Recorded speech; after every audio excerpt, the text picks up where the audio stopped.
Bonjour à toutes et à tous, j'espère que vous allez bien. Aujourd'hui, on se retrouve pour une nouvelle vidéo et aujourd'hui, on va parler de SEO et notamment du sujet de est-ce que c'est intéressant ou non de sous-traiter sa stratégie de contenu. Alors moi, voilà, c'est Guillaume Garçon, vous me suivez peut-être déjà depuis un petit moment, je suis freelance en marketing digital. Évidemment, puisque je propose des services du SEO, je fais moi-même du SEO sur mon site, donc ça fait des années que j'ai ouvert mon blog et que je publie des articles et c'est notamment ce blog-là sur lequel j'ai pu pas mal m'entraîner sur mes différentes techniques. Et c'est vrai que pour essayer de grossir un peu, j'ai décidé de sous-traiter, de me faire aider et voilà, de sous-traiter ma rédaction de contenu, tout simplement. Donc ça fait un petit moment maintenant et je me suis dit, tiens Guillaume, ce serait bien que tu fasses un petit bilan de tout ça. Déjà, combien ça t'a coûté, combien d'articles ont été rédigés et puis quel impact ça a pu avoir sur ton blog SEO. Donc j'ai noté quelques chiffres, je vais vous montrer un peu tout ça et vous donner mon avis. Alors bien entendu, c'est pas je n'ai pas une réponse générale dans cette vidéo, c'est pas est-ce que c'est bien ou pas de sous-traiter sa rédaction de contenu, je vais juste vous montrer comment j'ai fait, c'était certainement pas parfait d'ailleurs, et du coup quels étaient les résultats, peut-être que vous ferez mieux, ça pourra peut-être vous inspirer et vous aider. Dans tous les cas, on voit ça juste après l'intro.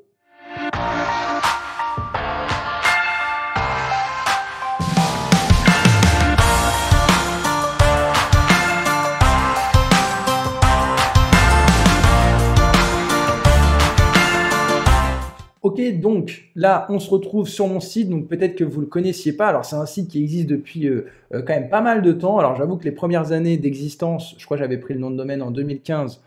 Je crois que les premières années d'existence, peut-être même avant, il n'y avait pas beaucoup d'articles et puis c'était pas terrible. Et puis, ça parlait surtout d'informatique parce qu'à l'époque, je faisais de l'informatique. J'ai vite viré ça en blog de freelance, enfin en site pour vendre mes services de freelance. Je ferai une vidéo justement aussi sur comment créer un site quand on est freelance, parce que je pense que pour moi, c'est tout simplement indispensable. Bon, il faut savoir aussi que moi, à la base, ce que je proposais comme service en freelance, c'était la création de sites WordPress. Donc, forcément, c'est un sujet qui m'intéresse, mais c'est quelque chose que je fais plus du tout. Et du coup, peut-être que vous ne le saviez pas, mais voilà, j'ai un blog vraiment sur le marketing digital. Et moi, vu que je suis freelance et que je vends des services en marketing digital, globalement, aujourd'hui, c'est beaucoup du SEO, également de la publicité en ligne, Google Ads, Facebook Ads et LinkedIn Ads aussi. Et je faisais aussi de l'inbound marketing parce que derrière, en fait, même si je te mets en place une stratégie SEO, je peux aussi te mettre en place des livres blancs, modifier ton site pour optimiser le taux de conversion, essayer de générer des leads, etc. Gérer les réseaux sociaux, je ne le fais pas trop, mais c'est quand même un sujet où je me dis, si j'attire des gens qui sont intéressés par une stratégie de marketing digital et de réseaux sociaux, je peux peut-être aussi les convaincre de faire du SEO aussi à côté, même si réseaux sociaux, moi je fais surtout de la publicité, je ne fais pas de community management. Forcément, je parle un peu de e-commerce parce que c'est des personnes à qui je peux vendre des services, de growth hacking, même si c'est de moins en moins à la mode. Je trouve le growth hacking pendant un moment, c'était vraiment le truc et aujourd'hui un peu moins. Je fais aussi pas mal d'articles tutos sur technologie outils, c'est justement tout ce qui est informatique. Je parle aussi pas mal de WordPress parce que idem, quelqu'un qui veut créer un site WordPress, il va avoir besoin de faire du référencement aussi. Et aussi, pendant un moment, je crée des sites WordPress, mais aujourd'hui, je recommande deux agences avec lesquelles je travaille pas personnellement, mais dont je peux attester la qualité du travail aux personnes qui me demandent des sites. Et après, j'ai un peu une catégorie fourre-tout. Donc voilà, ça c'est un peu mon blog, vous pouvez aller le voir. Si je regarde dans le back-office ici de mon WordPress, vous pouvez voir que j'ai du coup 462 articles publiés, ce qui est quand même plutôt pas mal honnêtement, en sachant que j'ai aussi un espace lexique, j'ai aussi quand même pas mal de pages. Donc en vérité, pour un freelance, d'avoir autant d'articles sur son blog, c'est quand même plutôt pas mal. Et en fait, moi, c'est un blog que j'ai créé du coup dès le début, déjà pour m'entraîner en SEO et puis pour essayer de drainer du trafic. Ça a plutôt bien marché parce que très honnêtement, la situation actuelle de mon site, c'est que vraiment, ça me génère quand même pas mal de leads. Alors, je suis pas à un point où j'ai trop de bons leads. Voilà, j'ai beaucoup de leads tous les mois. Il y en a certains, honnêtement, c'est pas top dans le sens où peut-être si c'est pas vraiment les budgets qui correspondent aux tarifs de mes services, ou parfois c'est des gens qui me demandent des choses où c'est pas ce que j'ai envie de faire, c'est pas exactement mon process à moi, ça correspond pas exactement à ce que je fais. Du coup, j'ai des leads aussi que clairement, je peux me permettre, heureusement, un peu de refuser gentiment. Mais quand même, j'ai beaucoup de bons leads et c'est vrai que malgré que je sois inscrit sur pas mal de plateformes de freelance, et si vous suivez un peu ma chaîne et mon blog, vous le savez, en vrai, mon site rapporte à peu près la même chose que bah, mes profils sur les plateformes. Donc au moins, je suis indépendant et de l'un et de l'autre, même s'il y a plus de périodicité, je dirais, sur mon site. Il y a des fois, je vais avoir 5 leads pour faire de l'audit SEO et je vais en signer les 3 quarts. Et puis il y a des mois, en fait, j'ai rien, quoi. J'ai quasiment rien d'intéressant qui tombe parce que parfois les clients, ils ont besoin de réfléchir, etc. Mais en tout cas, c'est vrai que via mon site, je tombe sur des très bons clients. Souvent, hein, des gens voilà, des leads très qualifiés, des vraies boîtes, etc. Par rapport aux plateformes où il y a un peu plus, un peu de tout. Et en plus, c'est vrai que quand les personnes arrivent sur mon site, je ferai une vidéo, je pense, sur vraiment un site de freelance. Honnêtement, souvent, je signe pas tout le temps quand je fais des devis, mais j'ai quand même un très très bon taux de conversion. Parce que déjà, d'une part, quand ils viennent pour du référencement et du digital et qu'ils sont tombés sur mon site, ils se disent: ah, bah comme quoi vous êtes bon en référencement, vous êtes bon en digital, forcément. Et en plus, mon site est quand même, je trouve, voilà, à vous aussi de me donner votre avis. Alors sur mobile, il faut encore que je corrige 2-3 trucs, mais sur PC, il est quand même plutôt pas mal. J'ai mis pas mal de choses en place pour rassurer les prospects qui se disent genre oui, j'ai envie de travailler avec Guillaume. Et tout ça, ça se travaille avec le temps. Honnêtement, voilà, mon site, il a 10 ans. Si là, aujourd'hui, vous le trouvez cool, il y a une époque, il n'était pas très, très cool. Donc voilà. Toujours étant, bah, moi, à la base, je ne sais pas si je peux remonter à une page vraiment plus ancienne, mais en fait, je rédigeais moi-même, évidemment, mes articles. Hein, alors, c'était un peu galère, hein, parfois, hein, on va pas se mentir. Je galérais un peu à rédiger, mais voilà, en tant que consultant SEO, je me devais d'avoir un blog et du coup, je choisissais des mots-clés, comme toujours, hein, c'est ce que je recommande à tous mes clients. Ensuite, je rédigeais l'article, je l'optimisais, title, méta-description, les titres, les sous-titres, les images, les balises alt, etc., etc. Et j'essayais un peu de tout gérer moi-même au niveau de la rédaction de contenu. Et en fait, j'ai eu un peu une baisse de trafic à un moment donné. Mais ça, on en reparlera. Mais j'aimais bien faire des articles tuto, etc. Et j'ai quelques articles qui vraiment marchaient très très bien, des présentations d'outils, etc. Mais après, j'ai eu un peu une baisse de trafic sur mes contenus. Et là, je me suis dit, j'ai regardé un peu ce que faisaient d'autres freelances et agences, petites agences, en termes de contenu. Et c'est vrai que une discussion, je me souviens, je crois que c'était au Mexique avec un entrepreneur que j'aime beaucoup et qui me disait que lui, bon, il faisait rédiger et sur son blog, il a fait un trafic de ouf. Alors, pas forcément en vérité, et ça on en reviendra, ce sera peut-être un peu la conclusion, mais son blog s'est vachement développé et il fait beaucoup beaucoup de trafic, mais je suis pas sûr qu'il fasse, je crois pas que sa croissance de trafic ce soit proportionnel à sa croissance de lead entrant, très honnêtement, parce qu'en fait, faire croître son trafic en SEO, ça a quand même une limite. Hein, voilà. Bon, ça, j'en reviendrai peut-être un peu après. Mais bref, c'est vrai que ça m'a vendu du rêve. Je me suis dit, Guillaume, tu as pris du retard. Ça y est, t'es le cordonnier le plus mal chaussé. Parfois, je publiais pas d'article pendant 2-3 semaines. Je me suis dit, allez, là, tu gagnes un peu. Il faut aussi savoir investir dans sa propre entreprise. Moi, j'ai beaucoup de mal à investir. Je suis un peu radin. Je suis pas d'origine normande, mais je vis en Normandie. Et c'est vrai qu'il y a cette réputation un peu en Normandie. Et c'est peut-être pas totalement faux. Et du coup, c'est vrai que j'investis peu. Et on en reparlera aussi à la fin. Et là, je me suis dit, allez, Guillaume, on y va. On va investir. Et du coup, je me suis dit, je connaissais une rédactrice, pas personnellement, mais via les réseaux, qui, je savais, faisait du bon travail. Et je me suis dit, allez, je vais la contacter. Donc, je vous donnerai pas son nom, sauf si en privé, si vous voulez travailler avec elle. Mais parce que voilà, je veux pas que l'impact de ma stratégie, ce soit le regard qu'on ait forcément sur son travail. Mais voilà, donc janvier 2022, je démarre les choses. Donc là, on est en septembre 2023, donc ça fait un peu plus d'un an et demi, ça va faire quasiment 2 ans que j'ai lancé ça. Je me suis dit, allez, là j'investis, à me proposer des articles de 1000 mots, ce que je trouvais bien en termes de longueur, surtout à l'époque, ce que moi j'avais un peu de mal à faire, pour 50 euros. Donc vraiment pas cher, on va pas se mentir, c'est vraiment du pas cher. Alors, pour celles et ceux qui commandent des articles sur anciennement 5euros.com et ComeUp, vous allez peut-être vous dire 50 euros, 1000 mots, c'est pas mal. Moi, j'achète des articles à 5 euros. Pour celles et ceux qui font des articles avec ChatGPT, vous allez vous dire, mais 50 euros pour 1000 mots, c'est horriblement cher. ChatGPT me fait 3000 mots, ça me coûte 2 centimes. J'exagère un peu exprès. Mais en vérité, c'est pas cher pour de la vraie rédaction. Moi, je voulais vraiment un peu de la rédaction de qualité. Et c'est vrai que c'était quand même 10 fois plus cher que sur ComeUp.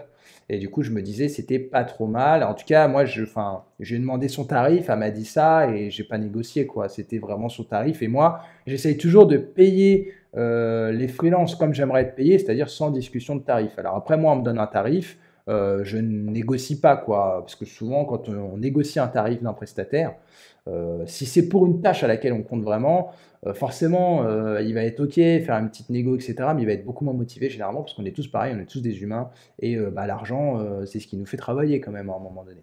Donc voilà, moi j'ai pas négocié, mais c'est vrai qu'au final, avec le recul, je me rends compte que c'est pas cher. Mais moi, je voulais vraiment faire du volume et je voulais 2 à 3 articles de blog par semaine. Donc vous voyez, c'est quand même pas mal, hein. Souvent, on dit un article par semaine à nos clients, c'est déjà pas mal et tout si on fait des trucs bien. Moi, je voulais 2-3 par semaine de 1000 mots. Donc quand même, truc plutôt pas mal.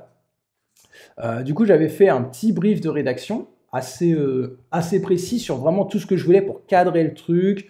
Voilà, quels sont les articles à rédiger, quel est le nombre de mots, sur quel temps est-ce qu'on doit rédiger, description de mon audience, le rythme de rédaction, comment est-ce que je vais payer, le processus de rédaction. Donc en plus, je payais quand même hyper vite, c'est-à-dire les articles qui sont rédigés, ils devaient aller dans un Google Drive, c'est moi qui les intégrais sur mon blog.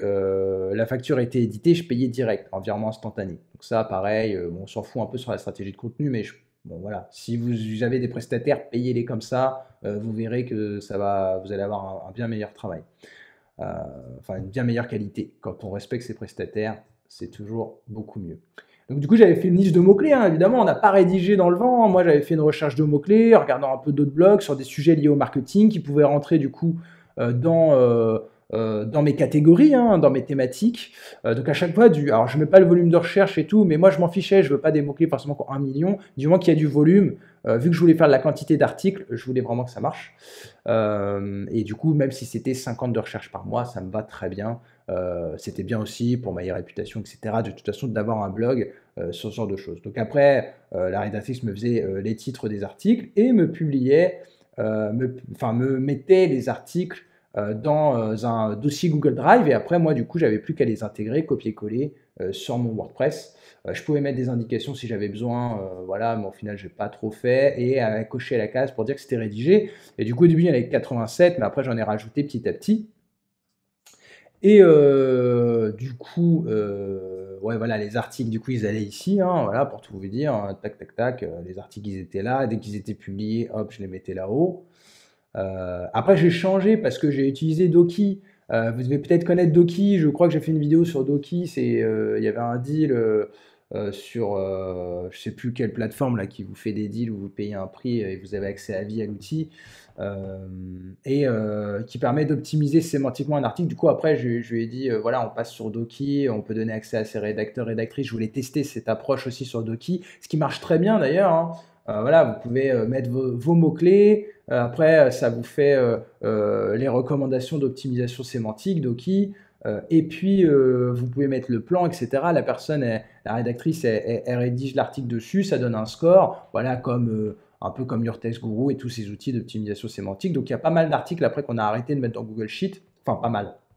C'était plutôt vers la fin. Que j'ai fait ça. Et du coup, pour vous dire, du coup, avec cette rédactrice, au total, hein, donc sur quasiment 2 ans quand même, mais ça a fait 177 articles, donc j'ai compté sur Google Sheet, et 29 sur Doki. C'est approximatif, mais on est franchement à 2-3 articles près. À 50 € l'article.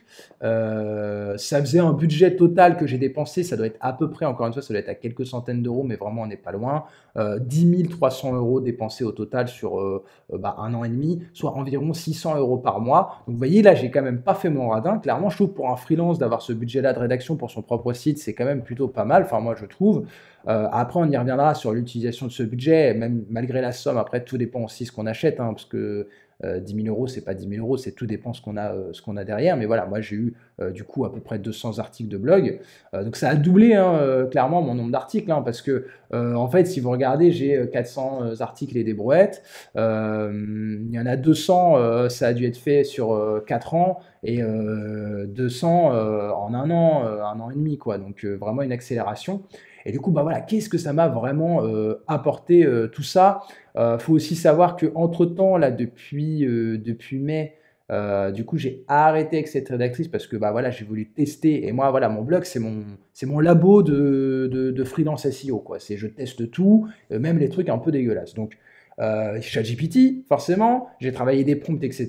Et là, du coup, j'ai trouvé, alors, bon, c'était un peu spécial, c'était une personne qui est vendeuse sur ComeUp, qui était rédactrice et qui avait une baisse un peu d'activité, et on peut le comprendre parce que voilà, c'est une personne qui habite à Madagascar, et la rédaction de Madagascar, elle a vraiment pris un coup avec ChatGPT.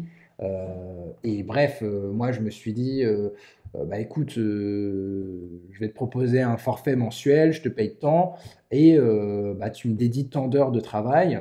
Voilà, comme ça on est tous contents, elle, ça lui permet de continuer à gagner sa vie. Et du coup, bref, je lui ai dit de se mettre sur ChatGPT et de rédiger pour moi, donc pour mon blog et puis aussi pour un autre blog. Et parce qu'en fait, je lui ai dit, tu pourras faire mieux. Moi, ça va me coûter moins cher, toi tu feras des meilleurs articles et tu vas passer moins de temps. Donc au final, tout le monde va être content. Et en plus, elle va se former à ChatGPT, et je pense que pour elle, ça peut être une belle solution pour faire d'autres trucs. Et d'ailleurs, j'ai vu qu'elle l'utilisait pas mal aussi en dehors. Donc voilà, je lui ai pris un abonnement ChatGPT, hein, c'est 20 € par mois. Et plus, bah, du coup, moi, je la paye 500 € par mois depuis. Donc, bah, mine de... Alors, pour continuer le même rythme, hein, sur mon blog, 2 à 3 par semaine, articles, mais aussi en plus, hein, pour le même prix, elle publie aussi 2 à 3 articles par semaine sur un autre blog. Donc au final, moi j'y ai gagné. Au final, elle, franchement, ça lui prend pas plus de temps. Elle devait gérer des rédactrices et rédiger jour et nuit. Là, avec ChatGPT, elle gagne vachement de temps. Donc il faudra que je fasse un point d'ailleurs sur sa situation personnelle. Mais voilà, bref. Je pense qu'au final, tout le monde était assez content. Mais là, ça c'est depuis mai, donc ça continue, mais avec ChatGPT. Donc maintenant, donc ce qu'on peut compter en vrai, depuis mai, parce que là j'ai compté 10 300 € jusqu'à du coup fin mai à peu près, fin mi-mai. Donc ça fait quand même mai, juin, juillet, août, septembre, ça fait 4 mois à 500 €, ça fait 2 000 € à rajouter. Donc j'ai dépensé, allez, dans les 12 000 € je dirais, de rédaction de contenu. Et du coup, bah voilà, maintenant la vraie question c'est où est-ce que tu en es, Guillaume, sur ton blog? Donc bah voilà, j'ai préparé, voilà, on va regarder avec plusieurs outils, la Search Console déjà pour avoir vraiment des données SEO viables, on va dire, ça donne une belle tendance. Des données analytics aussi. Alors moi, j'ai pas Google Analytics, j'ai Plausible, hein, voilà, j'en ai déjà parlé aussi de Plausible. C'est un outil du coup RGPD compliant.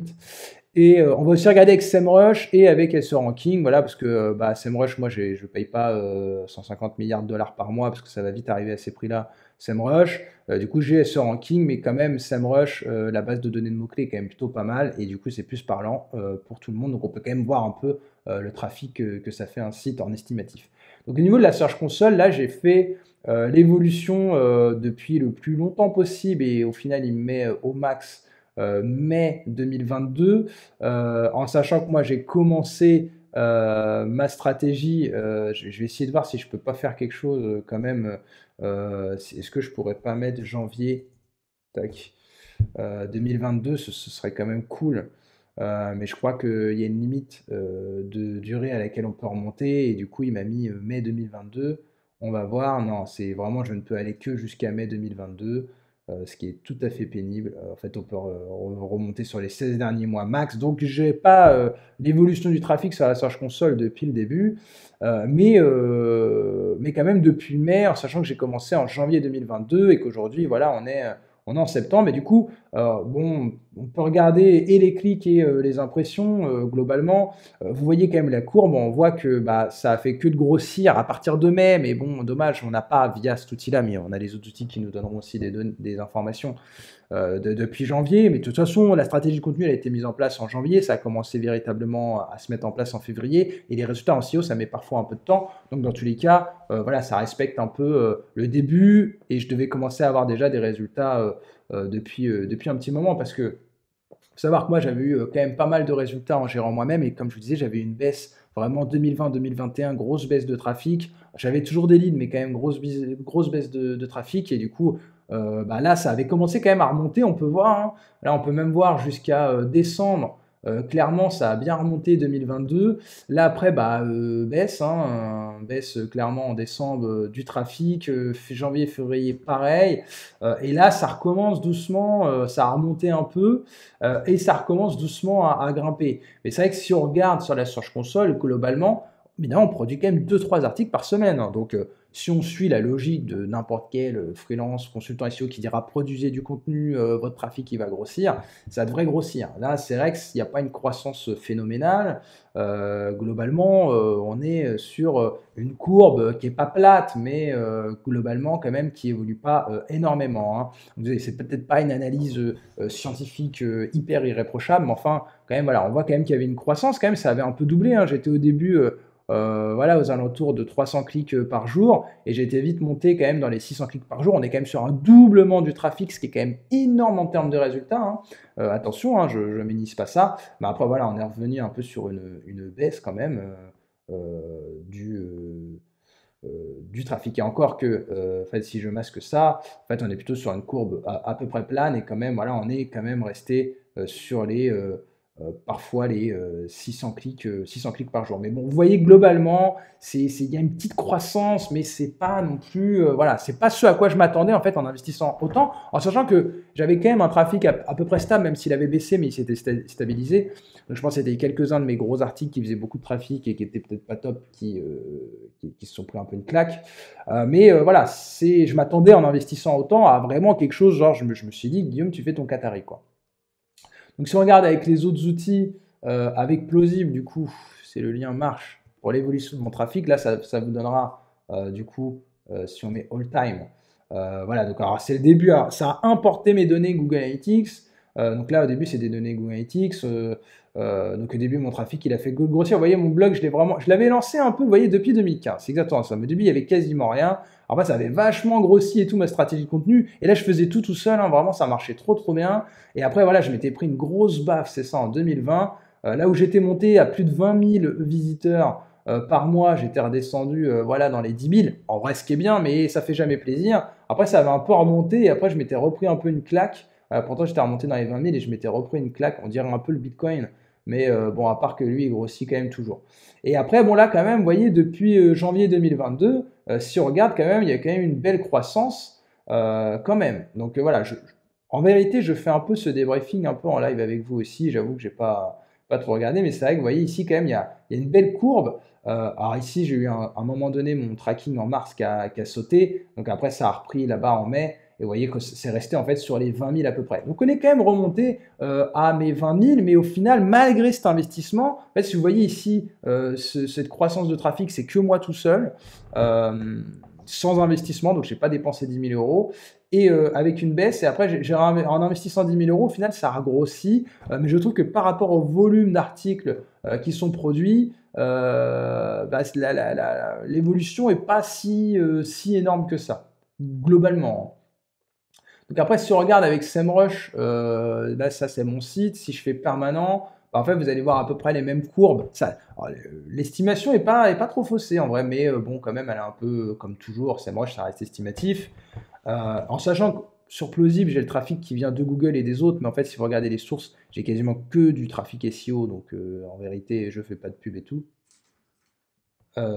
Donc, là, ici, vous pouvez voir à peu près les mêmes croissances de trafic. Et les retombées. Et là, du coup, on voit qu'effectivement, ça commence à grossir un peu, effectivement, 2023. Mais là, vraiment, SEMrush, pourtant, il suit pas bien vraiment ma courbe de trafic, qui pourtant est quand même un peu plus belle. Donc, encore une fois, SEMrush n'est pas toujours parfait. Mais effectivement, comme vous pouvez voir, j'ai commencé à investir du coup en janvier 2022. Donc, ici, donc on voit quand même cette montée et puis cette redescente un peu, qui est un peu décevante malgré tout cet investissement, pour pas vous cacher. Et du coup, là, voilà, on va regarder aussi avec ce ranking parce que voilà, là, j'ai un abonnement, mais au final, ça nous donne effectivement les mêmes informations. Voilà, une démontée, des descentes. Bon, ça fait un peu plus le yo-yo sur SEO ranking, on va pas se mentir. Mais voilà, ça donne aussi, pareil, cette idée un peu, si on met sur 36 mois, qu'au final, moi, mon débrief un peu, c'est de se dire, malgré, entre guillemets, tout cet investissement, j'ai pas forcément les résultats auxquels je m'attendais. Voilà, j'ai quand même testé le truc 1 an et demi vraiment en faisant comme ça. Donc là, je peux dire qu'en clair, voilà les résultats que vous pouvez avoir en investissant comme ça. Au final, des résultats quand même, hein, parce que clairement, si j'avais rien fait je pense que mon trafic aurait encore plus dégringolé vers le bas, parce qu'il ne faisait que de baisser, donc évidemment, il aurait continué à baisser. Là, on va dire qu'en faisant cette stratégie, en investissant tout ça, j'ai quand même eu pas mal de trafic en plus. Ça a du coup évité que je continue à baisser et baisser et baisser sur Google, et ça a quand même une petite croissance, hein, voilà, on peut quand même pas la nier. Depuis janvier, il y a quand même une croissance du trafic. On voyait que ça baissait jusqu'à décembre 2021 et dès janvier, le trafic commence à remonter. Donc vraiment, quand même plutôt pas mal. Mais je dirais, loi de Pareto, entre je fais tout seul et mine de rien, j'ai quand même du trafic et je sous-traite et je dépense quand même beaucoup d'argent et je fais beaucoup d'articles, et au final, j'ai pas un retour sur investissement comme je l'espérais, quoi. Si vous voulez, moi, en fait, je m'attendais vraiment à avoir une courbe qui va grimper, parce qu'en plus, j'avais fait une bonne recherche de mots-clés, des thématiques, etc. J'ai quand même un site qui a un peu d'autorité, enfin, je pensais.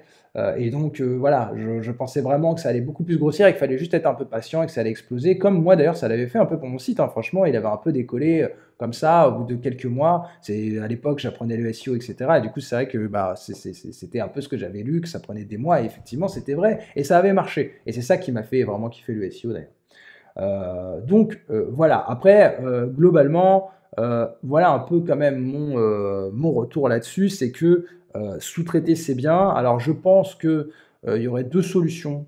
En fait, je pense qu'aujourd'hui, déjà, il y a un peu un changement. On est moins sur la quantité de mots, moins sur la quantité d'articles. Et ça, je pense que je l'ai vécu dans ma stratégie, en fait, ce changement-là d'algorithme de Google. Hein, voilà, donc c'est pas un hasard. Et du coup, peut-être que si j'avais fait ça à mes débuts, ça aurait hyper bien marché. Et peut-être que j'aurais vraiment une courbe de dingue d'ailleurs. Autant, moi, j'ai commencé à mettre en place ça au moment où ça tournait un peu. En fait, il faut produire, je pense, moins d'articles, mais de qualité, centré sur vraiment des besoins des internautes. C'est-à-dire que là, faire des articles sur c'est quoi une meta title, ça n'intéresse plus personne. Il y a déjà 1 milliard de pages web qui en parlent. Alors, j'ai pas fait cet article-là, mais si vous regardez un peu ma liste de mots-clés, vous voyez, c'est quoi un UX designer, etc. En fait, s'il y a déjà 1 milliard de bonnes réponses sur Google, et c'est peut-être pas la peine que tu donnes ta réponse. Sauf si vraiment tu apportes quelque chose au truc. Voilà, pourquoi pas. Mais moi, en vrai, c'est des articles de blog, voilà, explicatifs. Et du coup, c'est pas très intéressant. Donc, en fait, ce que je me dis, c'est que je vais reprendre moi-même la rédaction d'articles parce que du coup, il y aura ma patte et au moins, ça fera un article vraiment unique sur Google. C'est-à-dire que quand Google il va lire mon article, il va voir que c'est vraiment un article unique avec l'avis de Guillaume et les fautes de frappe de Guillaume aussi. Et ça, je pense que ça peut que être bien. Clairement. Et du coup, je vais repasser à un article. Alors, j'ai noté par mois, en fait, je voulais dire par semaine.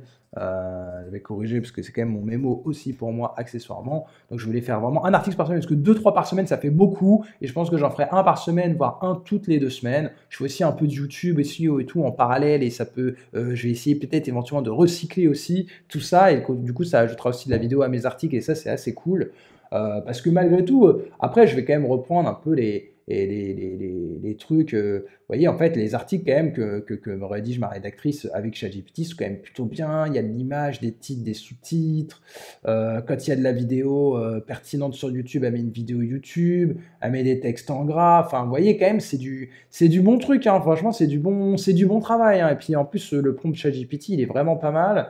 Et du coup, il y a de la relecture humaine derrière. Donc, vraiment, c'est quand même du bon. Et du coup, je vais reprendre quand même ces bonnes habitudes-là, mais simplement, je vais repasser sur de la rédaction humaine et je me ferai éventuellement aider par ChatGPT. Mais vraiment, je vais me recentrer sur faire un truc vraiment hyper cool. Les images, éventuellement, les créer moi-même avec Midjourney. Là, vous voyez, d'ailleurs, les dernières images, c'est moi qui les ai refaites. Et je les ai faites avec Midjourney, vous voyez. Du coup, c'est des images uniques. Et ce qui est bien, c'est que quand je partage l'article sur les réseaux sociaux ou quand quelqu'un arrive sur mon blog, ce qui est bien, c'est que l'image, il ne l'a pas vue. Parce que, on va pas se mentir, les images Pexel, c'est bon, on les connaît toutes. Quand je vois une image qui vient de Pexel, quand c'est quelqu'un qui bosse sur l'ordi, en fait, je la connais déjà, quoi. Donc c'est un peu relou. Là, au moins, c'est des trucs uniques. Donc je vais vraiment repartir là-dessus. Et aussi, je pense que, en fait, là, mes prochains investissements, plutôt que parce que autant la rédaction, en fait, je peux quand même le faire moi-même si je prends le temps. Autant le netlinking, c'est vrai que c'est pareil, je n'investis pas. Je dis que j'ai de l'autorité, parce que j'ai quand même des liens naturels en faisant du bon contenu et tout. Et puis j'ai quand même acheté un peu de liens aussi, quand même, hein, fut une époque. J'ai fait aussi des échanges, etc. Mais il faut que j'investisse plus en netlinking, clairement, sur mon site, ça va pas du tout. Donc, bon, j'ai toujours développé le netlinking de mon site. Pourquoi? Parce qu'en fait, toutes mes techniques de netlinking, en fait, je les teste sur mon site, hein. Donc voilà, tout ce que je fais en netlinking et que je peux vendre partout sur le web, en fait, je l'ai testé sur mon site. Donc, et si moi, j'ai pas pris de pénalité, globalement, voilà, je m'assure de ça. Du coup, bah, mes clients non plus. Donc, c'est pour ça que j'ai quand même forcément développé mon netlinking. Quand je découvre une plateforme, je la teste d'abord sur mon site. Tout ce que je fais avec Rankerix, je teste sur mon site, etc. Donc j'ai du netlinking, mais en vrai, voilà, je pense qu'il faudrait que j'investisse plus dans des vrais articles sponsorisés sur des blogs, voilà, que je trouverai éventuellement en direct ou via de l'échange. D'ailleurs, si vous êtes ouvert à des échanges et que vous avez un blog qui parle de marketing, on peut se mettre ensemble pour faire éventuellement de l'échange triangulaire. On ne fera pas l'échange évidemment bidirectionnel, mais on peut faire l'échange triangulaire, il n'y a pas de souci. Mais voilà, je pense que je vais investir aussi en netlinking. D'ailleurs, si vous avez aussi vous voulez me vendre un article sponsorisé et que vous avez un blog sur le netlinking, n'hésitez pas non plus à me le dire parce que bah, là, je vais investir un peu d'argent dessus. Je vais peut-être pas mettre le même budget que le budget que je mettais en rédaction, mais je pense que quand même me dégager un petit budget de 200 ou 300 euros en netlinking tous les mois, ce sera bien. En sachant aussi quand même, et ça je voulais finir un peu par ça la vidéo, c'est que là je parle de trafic, de stratégie de contenu, etc. etc. Je pense qu'il faut se recentrer. Et clairement, en fait, pour vous dire, alors là, j'ai pas l'évolution de mon nombre de leads, malheureusement. Pourquoi? Parce que en fait, j'avais un suivi des objectifs sur, en fait, sur mon bah, d'ailleurs, on voit, en fait, hein, ça, c'est tout, c'est juste le tracking s'est arrêté en février 2023, malheureusement. En fait, j'avais commencé à traquer mes formulaires avec Plausible et malheureusement, ça a sauté, il faut que je le remette. Mais en fait, comme vous pouvez voir, au final, 2020, malgré une baisse de trafic, mon nombre de leads a fait que grossir. Il s'est quand même un peu pété la figure pendant un moment. Il y a eu les Covid et tout. Et là, en fait, vous voyez, c'est reparti quand même pas mal à la hausse. Malgré que le trafic n'ait pas tant évolué. Et en fait, malheureusement, j'ai pas assez bien traqué tout ça pour pouvoir faire une corrélation. Mais en fait, il n'y a pas forcément toujours une corrélation entre croissance de trafic et croissance de lead. Parce que forcément, si vous faites beaucoup de... Enfin, c'est pas difficile de vendre à un client, de créer des contenus pour faire beaucoup de trafic et de faire une croissance de trafic sur des mots-clés qui sont bof en termes de business. C'est pas difficile en fait, hein, et du coup, bah, le trafic va grossir, mais derrière, en fait, s'il n'y a pas de lead, s'il n'y a pas de vente, ça sert à rien. Et en fait, si vous vous concentrez sur les mots-clés de votre site qui peuvent vous rapporter vraiment des clients ou des leads, en fait, de toute façon, vous avez une limite de croissance de trafic parce que les mots-clés intéressants, il n'y en a pas non plus 1 milliard. Et du coup, au final, là, c'est plus un peu pour m'amuser, moi, en termes de SEO, et aussi quand même, malgré tout, pour une question un peu de réputation, ça peut être intéressant d'être plus visible, évidemment. Mais globalement, là, mon site, il génère tout autant de leads que quand j'avais 25 000 ou 30 000 de trafic mensuel, même si là, je suis à 15 000. En fait, j'ai tout autant de leads, voire même plus, parce que voilà, j'essaye surtout de me concentrer sur mes mots-clés piliers, on va dire, sur mes pages piliers qui sont freelance SEO et ce genre de choses. C'est bien plus intéressant que qu'est-ce qu'un UX designer, clairement pour moi, parce que mon article qu'est-ce qu'un UX designer, même s'il peut me rapporter 1000 de trafic mensuel, il va me rapporter à peu près 0 lead. Donc voilà, il faut aussi se recentrer, je pense, et faire moins, mais faire mieux, hein. Voilà, c'est clairement, je pense, la conclusion. Et aussi, bah, tout simplement, moi je pense aussi, c'est mon problème, et c'est vrai que autant pour mes clients de netlinking, il y a systématiquement du budget, autant pour moi-même, j'avoue que là-dessus, je suis un peu radin, et du coup, c'est vrai que j'ai peut-être pas assez investi en netlinking, et je manque un peu d'autorité face à certains concurrents et face à d'autres sites. En fait, je vois parce que pour ma recherche de mots-clés sur le marketing, j'ai identifié d'autres sites, et clairement, c'est des sites qui avaient plus d'autorité que moi, et c'est vrai que j'ai pas trop travaillé mon autorité, et je pense que dès que je vais le faire, je vais quand même gagner des positions sur beaucoup des articles qui ont été produits, donc c'est quand même pas tout acheté, hein. Ils peuvent très bien augmenter aussi en ranking dès que je vais améliorer mon netlinking. Donc voilà un peu pour ces conclusions. Moi, je pense, hein, par rapport à mon test, clairement, c'est éventuellement faire moins, mais faire mieux, et du coup, un article par semaine, je pense que c'est bien. Inutile de vouloir faire plus en faisant moins bien, en faisant de la rédaction pas chère, voilà, 50 euros par article, par un humain, c'est pas assez cher. Je pense qu'à la limite, il aurait peut-être mieux fallu faire 150 euros par article et de faire un truc vraiment intéressant que le rédacteur bah, fasse les choses bien et d'en faire qu'un seul par semaine plutôt que trois à 50 euros, clairement. Mais là, je vais reprendre le truc pour moi et investir en netlinking, ça va que pouvoir m'aider. Donc voilà. En tout cas, si vous avez des questions, un avis aussi sur ce sujet-là, bah, surtout n'hésitez pas. Si vous voulez développer votre site de freelance ou votre site à vous personnel en SEO, bah, je pense que ces informations, ça peut vous donner une idée de ce à quoi vous attendre et éventuellement bah, de ne pas répéter, je ne vais pas dire les mêmes erreurs parce que ce n'était pas forcément des erreurs, hein. Ça s'est quand même bien passé, ça m'a permis de tester les choses Et puis c'est aussi bah, moi, mon choix de mots-clés, comment est-ce que j'ai le type de rédaction que j'ai commandé aussi, que je fais, que j'ai fait faire aussi, hein. Clairement, c'est que ça, hein. Donc, je pense, et c'est ce que je dis toujours à mes clients, c'est mieux de rédiger en interne. Toujours, toujours, bah, je trouve qu'il vaut mieux je préfère parfois coacher les clients et leur expliquer comment rédiger en interne parce que quand vous rédigez pour votre boîte, vous n'allez pas rédiger pareil que quand c'est pour quelqu'un d'autre, clairement. Donc, c'est souvent beaucoup, beaucoup mieux. Et par contre, voilà, pour l'aspect netlinking, clairement, c'est peut-être plus là qu'il faut mettre de l'argent. Et malgré tout, aussi bien se surveiller de se dire de ne pas produire des contenus inutiles juste pour faire grossir le trafic. Ça peut être quand même aussi beaucoup plus intéressant de travailler un faible nombre de mots-clés, mais qui vont vous apporter des leads, plutôt que de travailler beaucoup de mots-clés qui vont juste voilà, c'était plus parfois pour l'ego par rapport à d'autres sites qui font beaucoup de trafic et on ne sait pas le nombre de leads que font les autres sites et on voit juste leur trafic grossir et ça peut foutre un peu les boules. Mais voilà, il ne faut pas se laisser biaiser non plus par ça et se concentrer. Donc voilà, si vous avez des questions, surtout n'hésitez pas. Si vous avez un avis, un commentaire, comme d'habitude, n'hésitez pas. Et puis bah sinon, moi je vous dis à une prochaine fois pour une autre vidéo.